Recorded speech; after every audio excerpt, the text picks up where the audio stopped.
It's not a private trip. I mean, it's so funny because even that announcement of itself was made at a press conference with, like, welcome Duke and Duchess of Sussex in the background. Just so random for me to look back on that time when she was absolutely adored in Britain and to think how far, obviously, they've fallen. Many people still feel incredibly bitter. Towards Harry. Towards Harry, Of course yeah. they do, absolutely, and they will for a long time. It'll be years before people forget.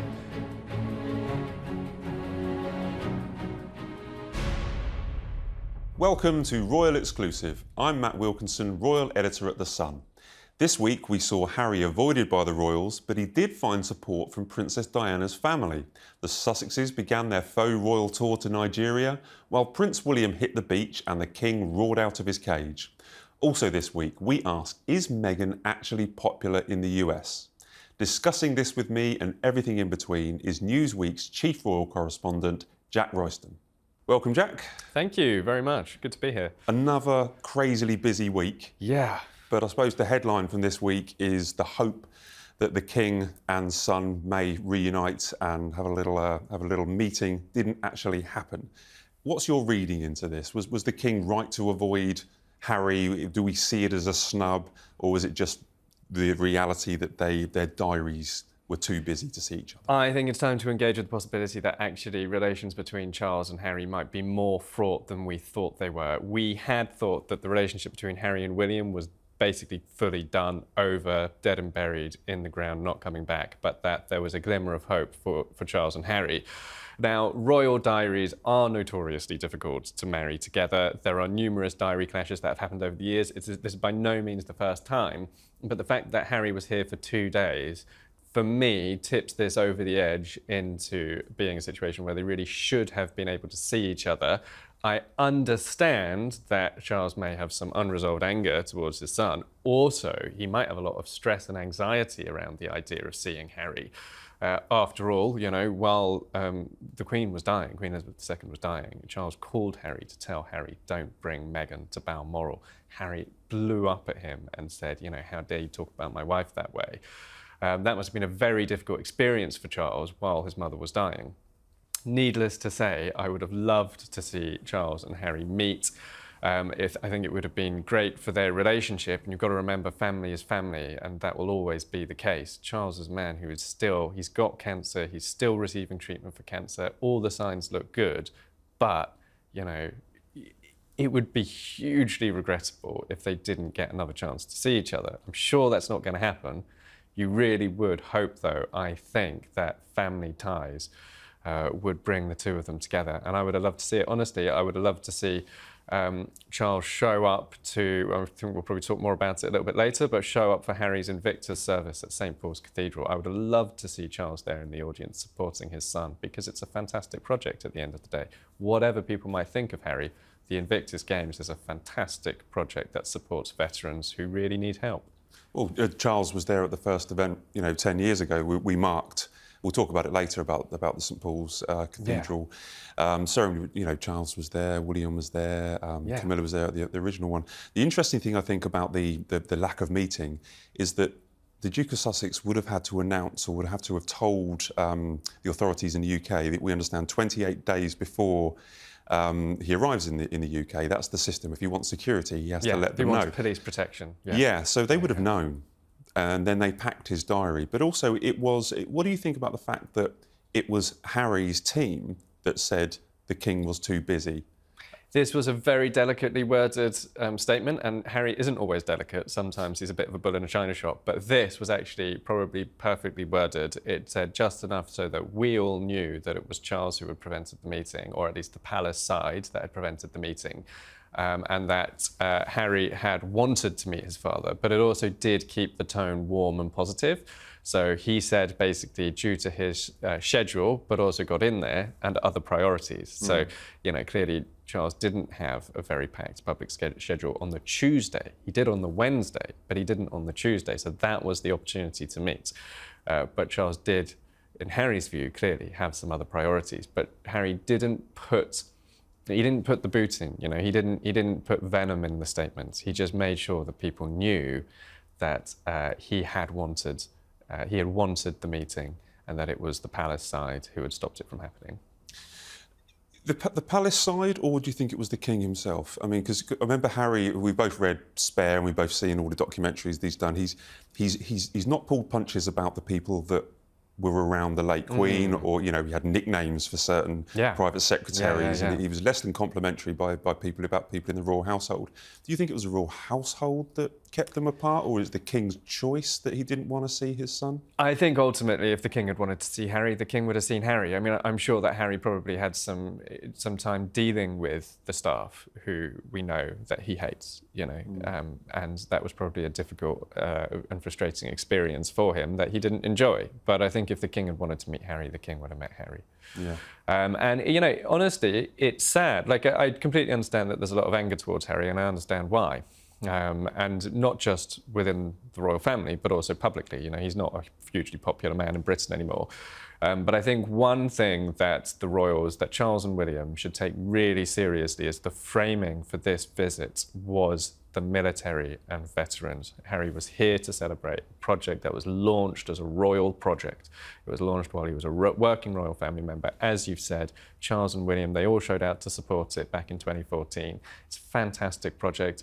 You've got the government were represented. Johnny Mercer turned out to support Harry. In fact, on the Tuesday, he was at a conference with Harry. So if the government, Conservative government, they're going to be pro-monarchy voters, and probably a lot of Conservative voters don't like Harry very much. But if Johnny Mercer can see, as Veterans Minister, that the project shines brighter than people's feelings about Harry, then the royals should be able to see that too. Well, let's talk about that Invictus ceremony a little bit. I was there. I was very lucky enough I was quite high up in the seats. I had to bring binoculars to see what was going on. Opera glasses. Did you have the opera glasses? No, I didn't. I had binoculars because you're quite along with the press, are quite a long way away from the actual ceremony. And it was clear that no members of the royal family would turn up, as we were talking about earlier. But there were a lot of people there. We had Mark Dyer, which are an old friend of Major Harry's. Figure in Harry's life. Yeah, major figure in Harry's life. I think Jamie Lava Pinkerton, his former mentor, was also there, and he was surrounded by people who like him.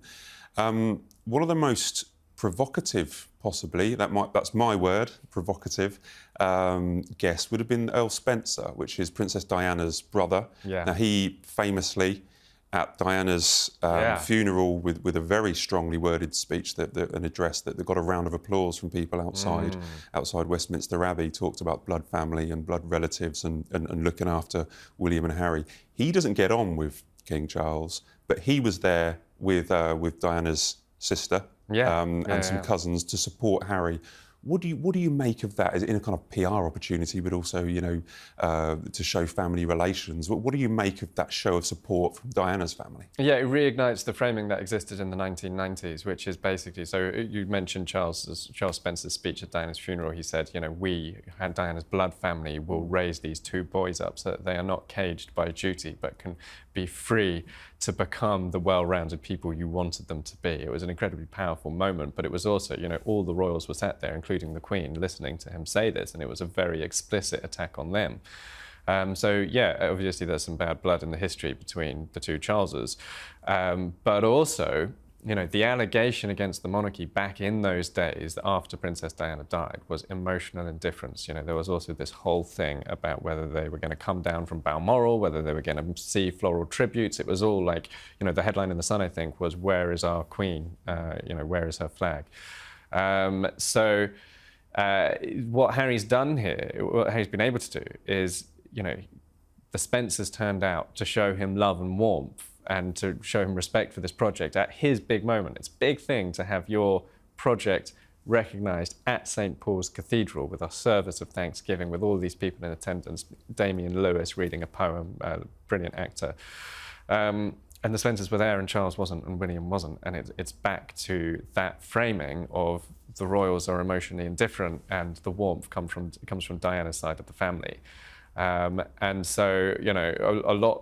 This is the strange thing about Harry, is that he has done some things that have made people very angry with him, throwing hand grenades at his family, criticising people, spilling royal secrets in this book.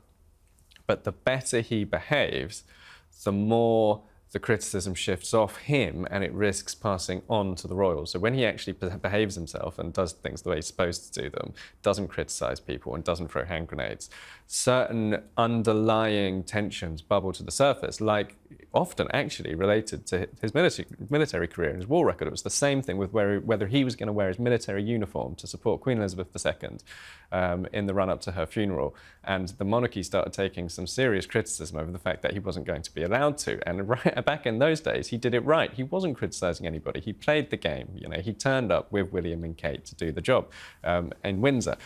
And when he behaves himself, that is when the monarchy is actually at its most vulnerable. And that really is what has happened here. Is I think that Charles and William maybe did not realise that the greatest threat to them is actually Harry behaving himself. Don't go anywhere because we have a packed show this week. Here's a taste of what's ahead.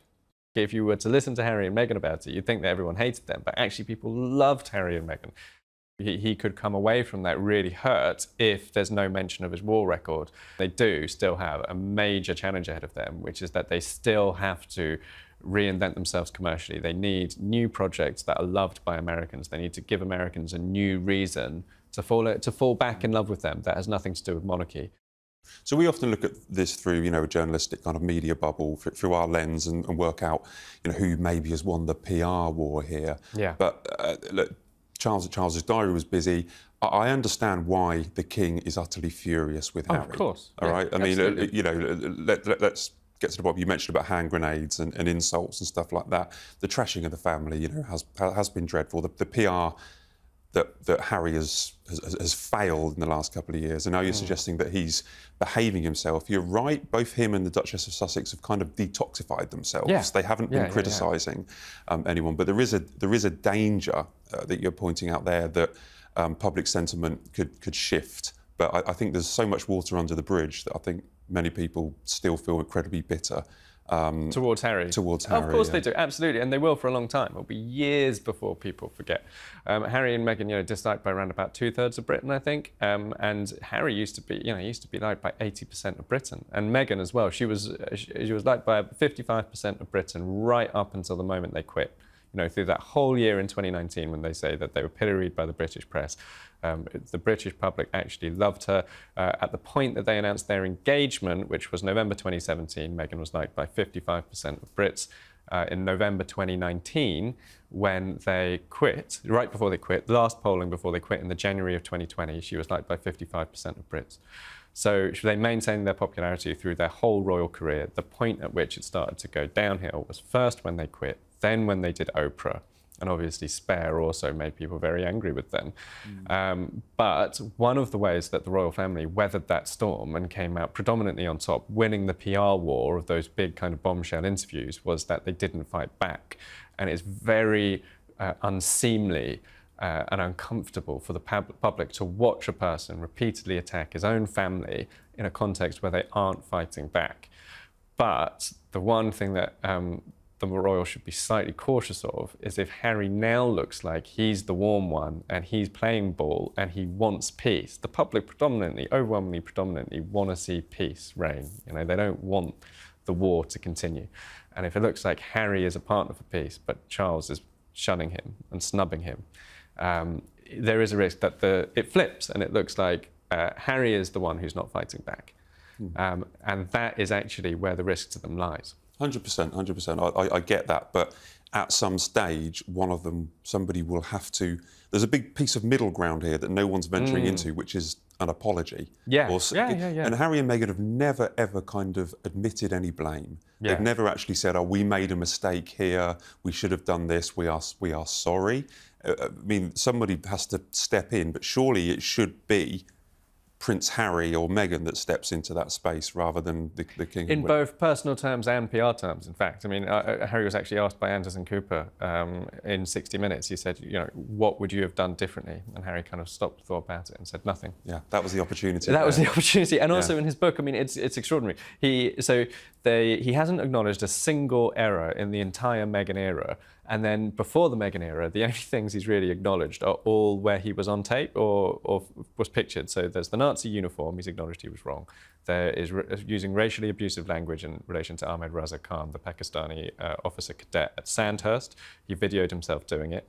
And then kind of Las Vegas when he was photographed naked, but also he did kind of blame it on the girls. And he was like, too much army, not enough prints or something. But he also said, like, I could tell those girls were dodgy, and then I suggested we all get naked. I mean, it just didn't really, none of it made sense. It was a very weird passage of his book. But essentially, the take-home appears to be that he won't acknowledge that he's done anything wrong unless it's on camera. And he needs to get past that if he wants the public's forgiveness. And he really should have been able to see that there are, I could tell him what to apologise for. I could tell him if you want to. I'm sure he doesn't want me to, but I don't have his number. But I don't. Well, we'll see what happens. But we'll see, maybe get him on the show, get him in here. I'd love to get Harry on the show. Yeah. We should have. Oh, but we had you booked this week, so we couldn't have Harry on this week. Yeah. Next week. But talking of provocative and talking of the King's busy diary, what's your take on the announcement? I mean, it's the timing for me that Harry's team came out and said that the King's got other priorities, he's too busy, Prince Harry cannot meet the King, and we totally understand that, hope to meet in the future. I think it was literally about an hour later was when Buckingham Palace announced that there will be an event on Monday where the King will be... it's already been announced that William will become Commander-in-Chief of the Army Air Corps, but he will be making the handover. Yes, it's the ceremony. It would be the ceremony in front of an Apache. Which was Harry's old helicopter in Afghanistan, and it was Harry's old unit.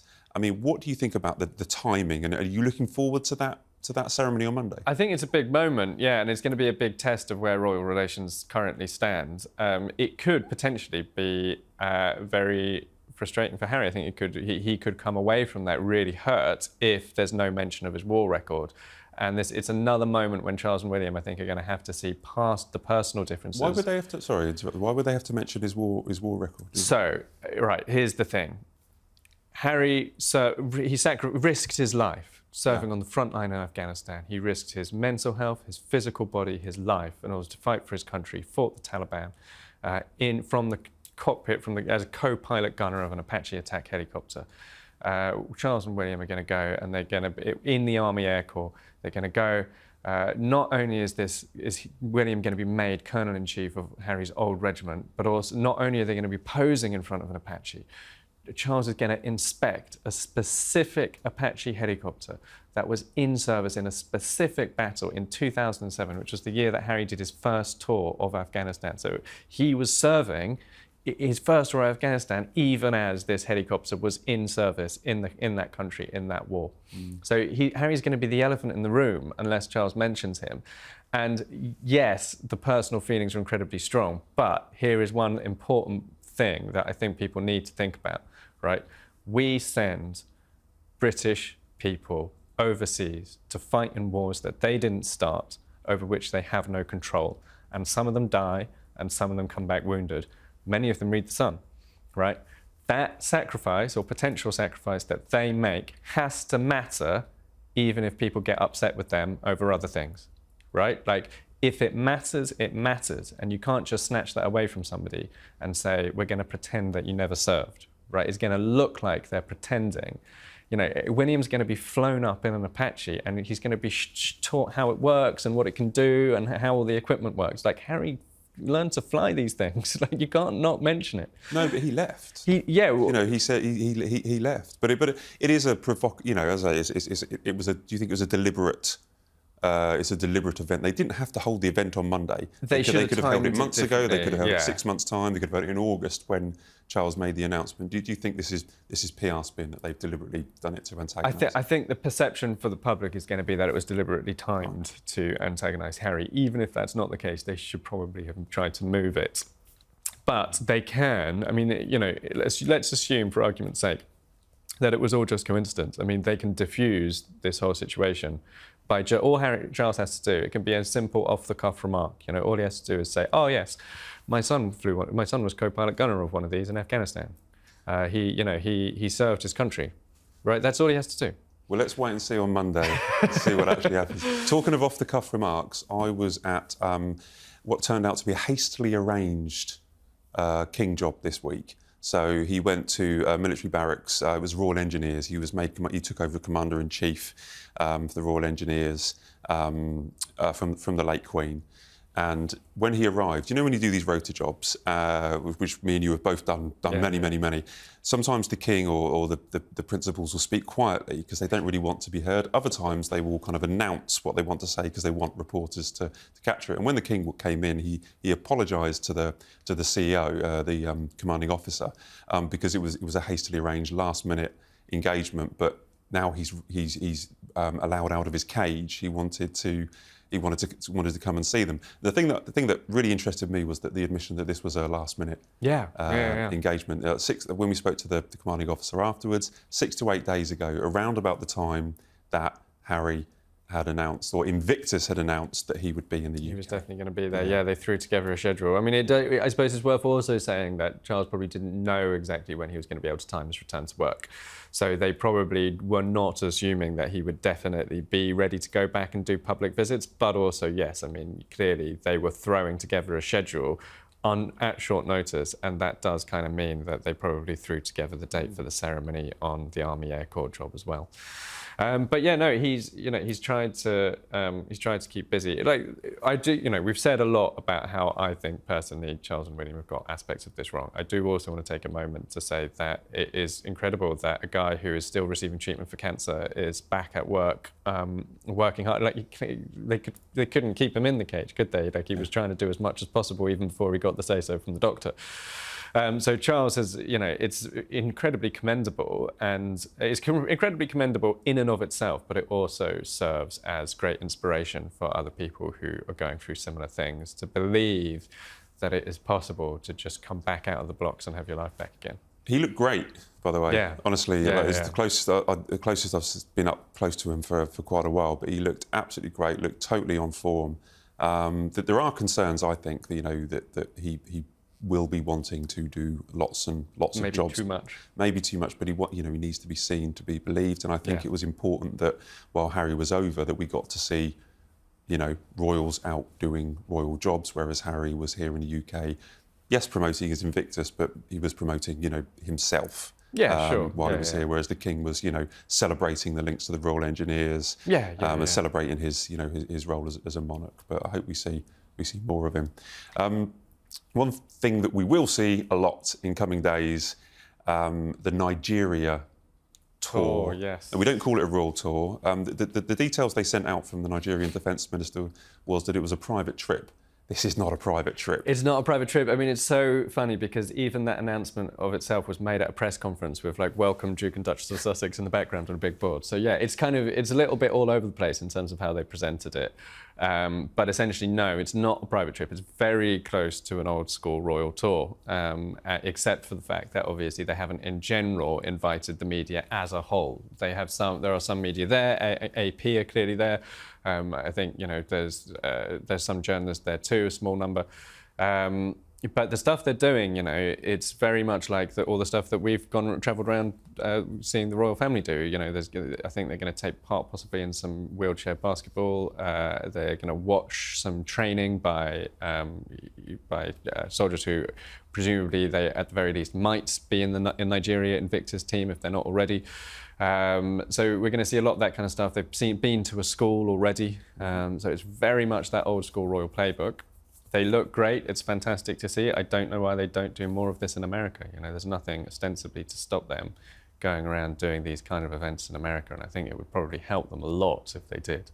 Well, the one thing that does worry me about the trip is the meeting of... You tell me, should I be worried about this? Should we be worried about this? That they're meeting the defence minister. They're having briefings with a senior politician in Nigeria. They're members of the royal family. They're not working members of the royal family. They're meeting the governor of Lagos district, and they're meeting soldiers that have been injured in a fight against Islamic extremism in Nigeria. While all commendable, is there a danger that people will mistake this for an official royal tour? Should they really be meeting defence ministers and having political kind of briefings? Is this dangerous? I think there's a very real possibility that Nigeria thought that they were inviting Harry and Meghan onto an official royal tour. Actually, in the original press release that went out about it from Nigeria Defence HQ, it described Harry as HRH, Prince Harry, the Duke of Sussex, and there was a later version that pulled it out, deleted it. So I think Nigeria have been doing some of their own comms, I think, perhaps not necessarily, getting it signed off by Harry and Meghan's team, which in a sense I've actually found quite refreshing to just have them just go and do their own thing. It's quite nice in a way. Yeah. But yeah, the concept of a private tour, I mean, it's not a private tour. No, it's not a private tour. Harry did, even when he was working royal, he did private visits. He did many of them in Africa, particularly to Lesotho, and where obviously he has his Sentabale charity, and you would generally only find out about it after the fact on the court circular, where there would be one line saying who he'd met, Prince Sisio of Lesotho, usually. So it's not, but it's going to be dribs and we're going to get kind of drip fed, I think, bits and pieces from it. We're not there, as you pointed out, but there's a lot of pressure for this to go smoothly for the Sussexes. I mean, the New York car the what do we call the it? car chase. The car chase that turned into a media car crash. But there's a lot of pressure on them for this to go right. There's this danger that this could go wrong. There's always a danger that it could go wrong for Harry and Meghan, particularly because if they put a foot wrong, then they'll obviously be jumped on.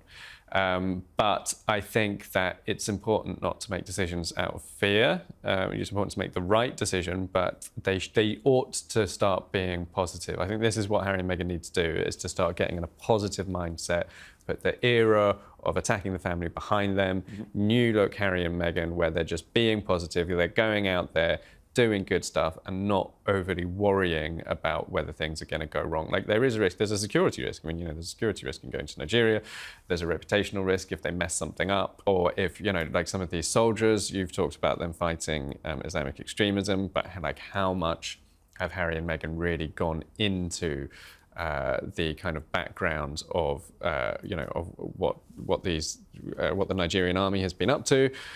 So hypothetically, there's risk, but I don't think that they should let that worry them. I think that they're going to look great, they're going to look happy, they're going to look like they're doing good stuff for good causes, and I think that is what they need to be doing. And they need to basically, I think they have left the era of the royal bombshell behind them. I think they have moved on, and I think it's important that they maintain that, what is in politics referred to as message discipline, which is to just stay committed to that decision, that it's new look Harry and Meghan, happy, positive, doing good for charity, doing positive things. And if they can stick to that, then slowly over time, people will start to warm to them, but it will take years in Britain. It's already happening in America, but it will take years in Britain.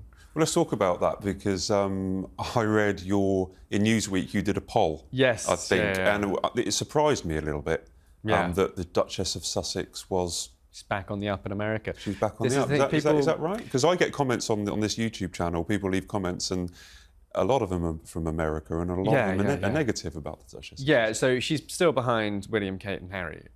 It's the order is. The Princess of Wales is America's most loved royal. Prince William is next. And then Prince Harry is a little behind them, but not too far. And then there is a bit of a drop down to Meghan.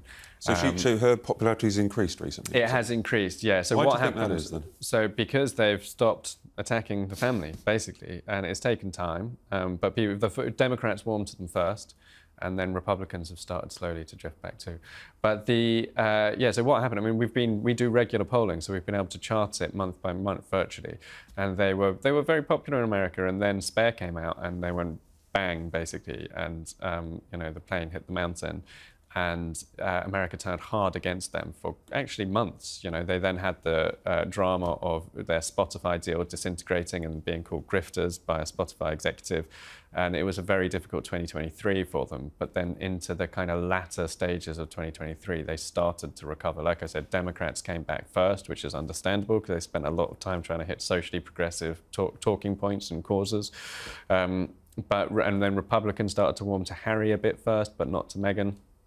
And then now Meghan is she's kind of starting to warm to other aspects of US society as well. You've got to remember, the stakes are lower for America because it's not their monarchy. They also have shorter memories by the sounds of it. Well, this is it. I mean, but everybody forgets, 90% of the Oprah interview will be forgotten in time. 90% of Spare will be forgotten in time. If you think back on Princess Diana's interview that she gave, her bombshell interview, mainly it's just a handful of words that people remember, which is there were 3 of us in this marriage, so it was a bit crowded. The whole of the rest of the interview's been forgotten. And that ultimately is the destiny of Spare, and it's the destiny of the Netflix documentary, it's the destiny of Oprah. In time, the lion's share of it will be forgotten. People are warming to Meghan again. It doesn't mean that she's, got no more problems, she's got nothing to worry about, and she's just in clover. I mean, they do still have a major challenge ahead of them, which is that they still have to reinvent themselves commercially. They need new projects that are loved by Americans. They need to give Americans a new reason to fall back in love with them. That has nothing to do with monarchy. And it's still an unanswered question. And I have some reservations and concerns about some of the stuff they're doing. For example, polo. Is Harry going to be able to make America fall in love with a show about polo? I mean, it's a very elitist sport that you can only play if you can afford it. It's hugely expensive because horses are hugely expensive. Obviously, the Royals have been doing it for years. I'm not knocking people who like polo. I'm just saying, how do you market that to a mass market US audience? It's very difficult to do. Yeah, I'm dreading when those shows drop and I have to watch them personally. Do you know his friend Nacho Figueres? Yeah. So he's presumably going to play a big part in it. He had a very awkward interview on the Ellen Show in America where he took his trousers off halfway through the interview and he was wearing these boxer shorts that just were covered in Ellen's face. It's one of the most awkward things I've seen on TV. So hopefully he can restrain himself during Harry's documentary. I can't wait. I can wait. I'm lying. The popularity, I say, in America, we think, but then quite clearly not popular within the senior royals at the moment. William this week was, I think it was like 230 miles away down in Newquay. What do you make of this? He's obviously the new Duke of Cornwall. Yeah. So he has to take over all the responsibilities of a vast empire, of earning him a lot of money as well. But he has responsibilities to go down there as the Prince of Wales, as the Duke of Cornwall. He has to visit. He visited a homeless, or a place that he's really interesting concept where it's like, I think it's the first royal project where they're actually building homes for homeless people and also having a support network, boosting the tourism industry by hanging around on Fishtrail Beach, and now he's been eating a Cornish pasty on the Scilly Isles. These are staple royal jobs for us that we go and cover, but they're important as well to local community and also to William. Yeah, this is a really interesting one because there's an importance locally, but there's also importance on, it kind of chimes in a weird sense with Prince William's work on climate change, and this was something that we saw during the coronavirus pandemic, was William encouraging people to holiday in the UK and to enjoy the British seaside. And, there were fantastic pictures. The weather smiled on him. It was sunny. He was having a great time on the beach playing volleyball. And it's a great advert for, having a staycation in Britain. Which is great for the local economy there. And he looked like he was having a great time. And playing beach volleyball.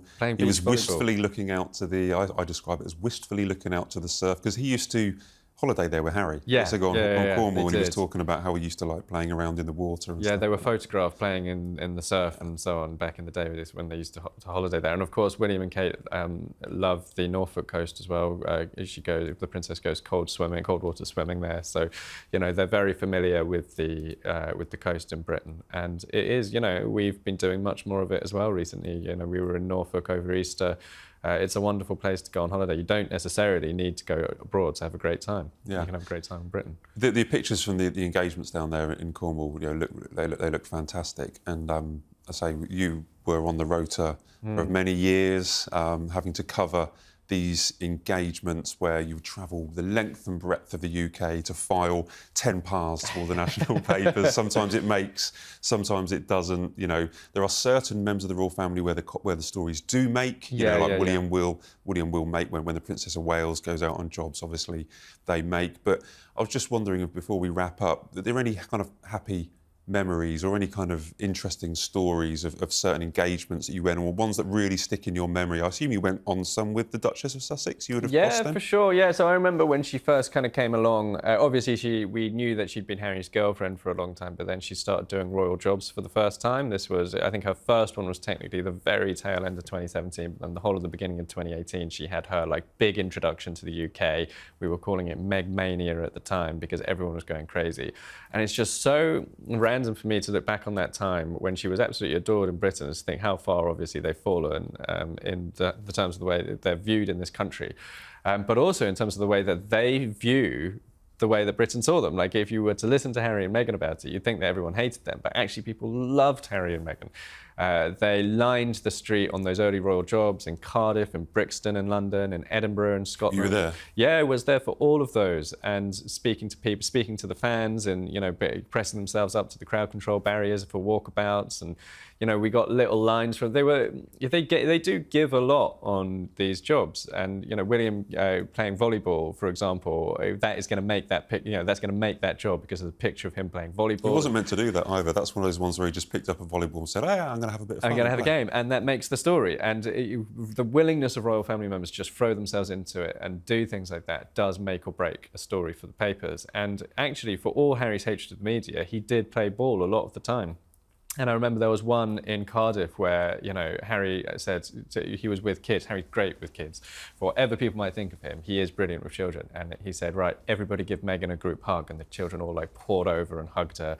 But yeah, I mean, they were good value. Yeah, I mean, Meghan let slip to. I was in the audience, so to speak. I mean, I was with the public for the walkabout, standing next to some people, and heard Meghan say that Harry was a feminist. Now, some people will probably groan when they hear that, but for a journalist, it's a debate and a talking point, and you know, we had a good debate about it. People don't have to agree or think that it's right, but it does make the job. It gets it into the newspaper, and as journalists, like, we do appreciate that when jobs have these actual lines that, you know, what we call a line. Like, you need a line sometimes on royal jobs, and they did give a lot during those engagements. Thanks, Jack. Thanks for your time. Thank you. I really appreciate chatting to you. I found it good fun and interesting to hear your views and experience. Well, that's all we have time for today. Thanks very much for watching. If you've got this far, then I assume you've enjoyed yourself. We do read your comments, so if you have anything to say on anything we've discussed, please write below. And if you want to see more of this content, please click on subscribe. Thank you very much for watching.